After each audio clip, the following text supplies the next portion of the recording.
భార్యాభర్తల అద్భుత బంధం గురించి ఒక విషయం చెప్తా వినండి. ఒక 70 ఏళ్ళ ముసలావిడ ప్రతిరోజు తను టీ చేసేటప్పుడు తన భర్తను చక్కెర డబ్బా తీసుకురండి, మూత తీయండి అని చెప్పేది. ఈ విషయము కొత్తగా పెళ్ళైన జంట పక్కింట్లో అద్దెకు దిగి ఆ అమ్మాయి రోజు గమనించి వచ్చి, బామ్మగారు ఎందుకు రోజు తాతగారితో మీరు చక్కెర డబ్బా తెప్పిస్తారు, మీరు తీయొచ్చు కదా, మీరు తెచ్చుకోవచ్చు కదా అని.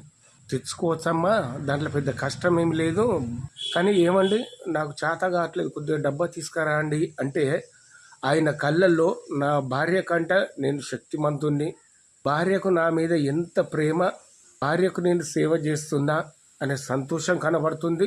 అదే రీతిగా నా వయసు అయిపోయింది, నేను భూమికి భారం అయిపోయినా అనే ఫీలింగ్ కూడా కలగదు. నా వంతు నేను చేసే పని చేస్తున్నా అనే ఆత్మవిశ్వాసం కూడా కనబడుతుంది. కాబట్టి అలా చేస్తున్నమ్మా అని అంటుంది. నిజమే కదా మిత్రులారా, ప్రతి మనిషి చనిపోయేంత వరకు కూడా ఏదో ఒక చిన్న చిన్న పనులు చేయటం వల్ల మనిషిలో ఆత్మన్యూన్మత భావంలోనికి పడిపోకుండా ఆత్మవిశ్వాసంతో ధైర్యంగా ఉండగలుగుతారు. ఇటువంటి అన్యోన్య దంపతులను మనం ఏమని చెప్పవచ్చు చెప్పండి.